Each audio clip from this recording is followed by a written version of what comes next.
Welcome to the Catalyst Sale Podcast with Mike and Mike. Sales is a thinking process. This podcast will help you learn about what works in sales, how to hone your skills, and increase your success. I'm your host, Jody Mayberry, and of course I'm here with Mike and Mike. Hello, Mike and Mike. Hey, Jody. Hi, Jody. This episode, we're going to talk about proposals. This is something all of us in sales have to deal with, of course. So let's just start with the basics.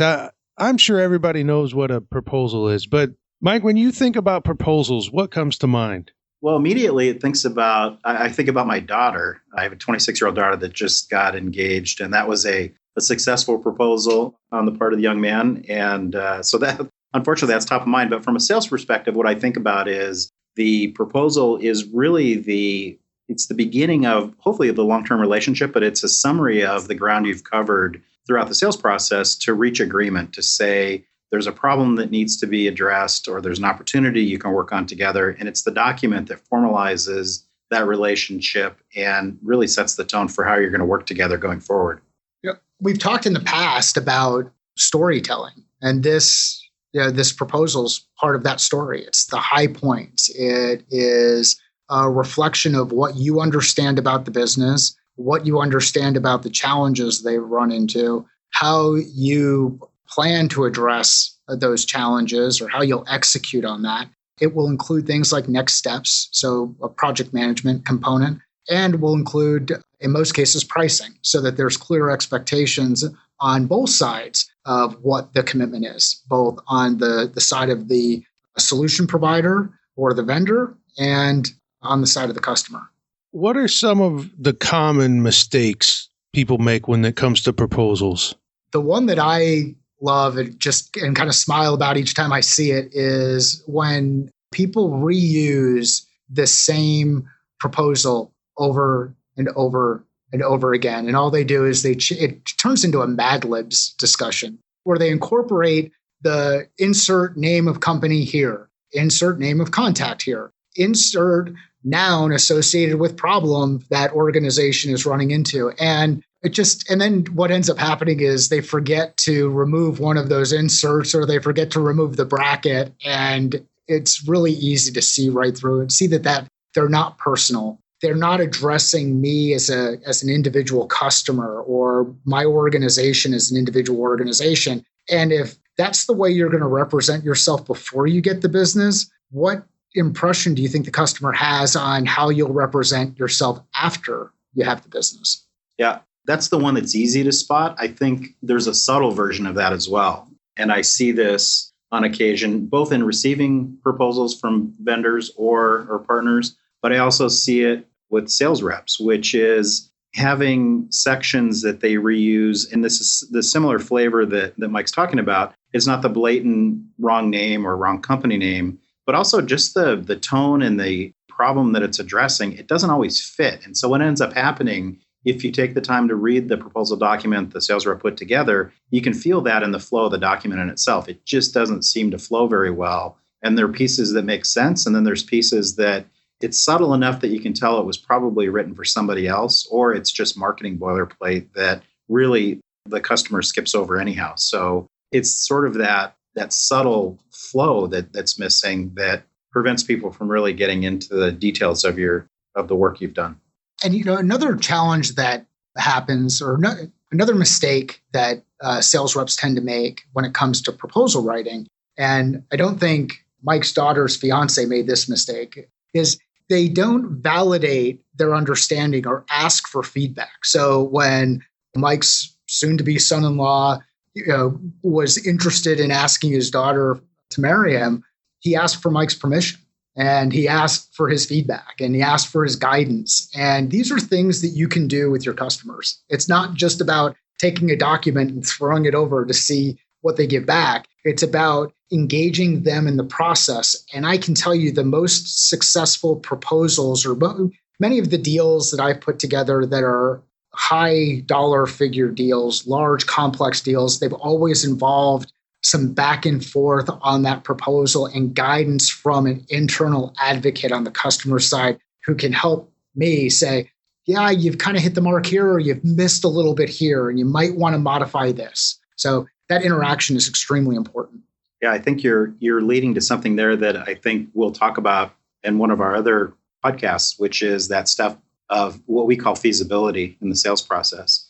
And the young man that proposed my daughter, he did a feasibility test. He didn't just call for permission, but we also revised his proposal. And that's when you do that. When you're having that conversation before you take the time to put everything in writing, do that sanity check to make sure that you're on the right track.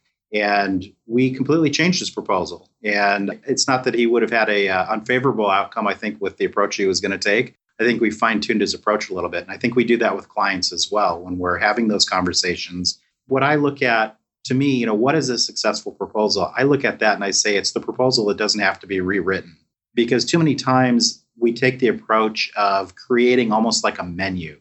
And I see this as another problem at times where sales reps just want to give the customer 3 or 4 options, have them pick the thing that resonates the most, and then let us know what you want so that we can send you the contract.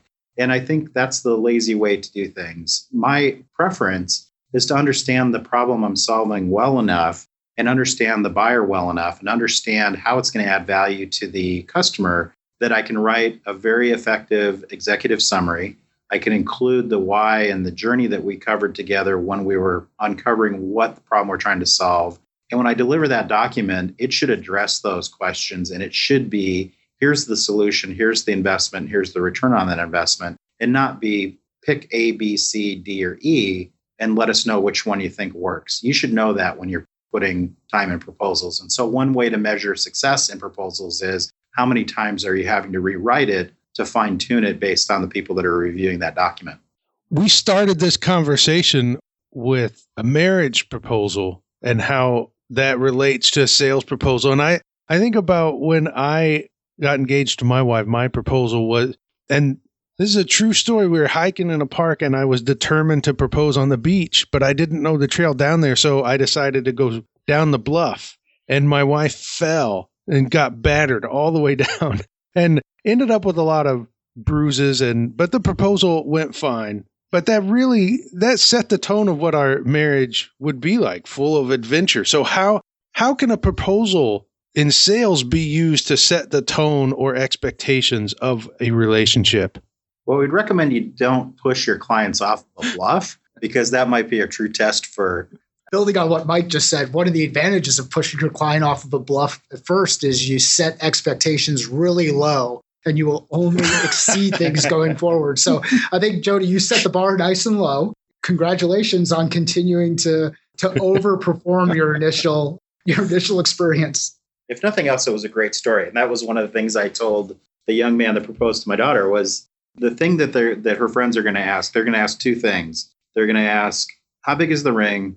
And how did he do it? How is it delivered? And I think that's, in proposals, it's kind of the same way in business. The first 2 things they look at is, how much is this going to cost me? And how are they going to solve my problem?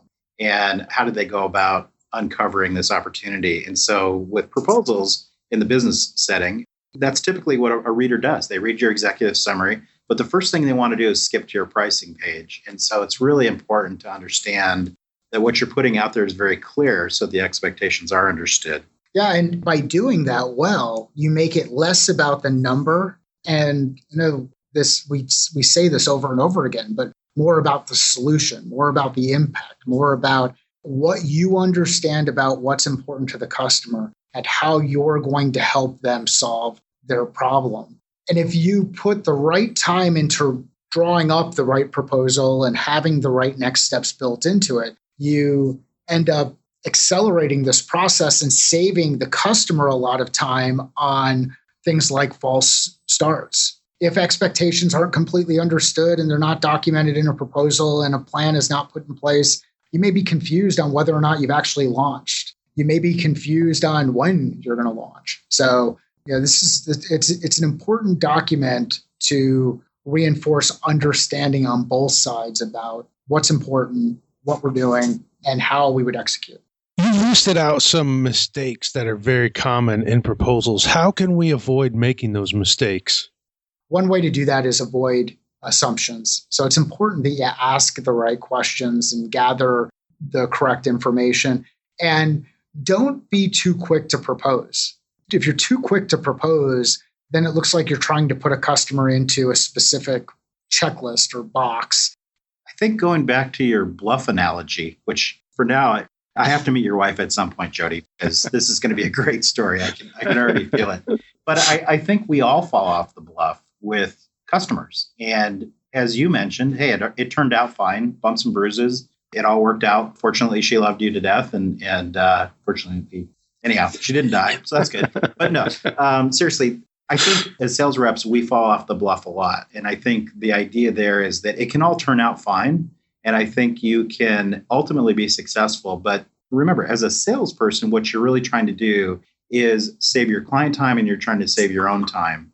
And redoing proposals, fine-tuning proposals, and feeling the pain of falling off that bluff, it costs everybody time and energy. And so I think before you rush into creating proposals, make sure you understand the story and the problem you're solving and you validated it. Another thing that's important is to understand that there's probably multiple people, particularly with complexities in proposals, that there's not just one person that's reading that there's going to be several people that have input into this document that you've created. And understanding that it meets the perspectives of multiple people that might be reviewing this, and understanding that a value proposition that resonates with one person in an organization may not resonate with another person. And so it's really understanding how a proposal can actually impact people from the place that they view that organization. Well, and taking that thought that adding to Mike's thought around the number of people who review that proposal, make sure that it's something that you would read. If you're reading through your proposal and you get lost a third of the way through and you don't want to complete reading it, how many other people will want to go through and complete that process? So another thing that I would add here is don't over communicate in the proposal. Keep it short, keep it brief, to the point, address items, clarify understanding, set expectations. You two have had the opportunities to submit many proposals. And as Mike continues on the bluff analogy, you've fallen off the bluff and you've had a lot of successes. Do you have any tips or best practices you can offer about proposals? Read the proposal multiple times before you send it out. It's amazing how many times you can breeze through just the simple things like typos. So read through the proposal before you send it out. Make sure that it tells that story and reinforces the story that you've been building upon. And make sure you're asking for feedback from those advocates that you're working with as you build this story out.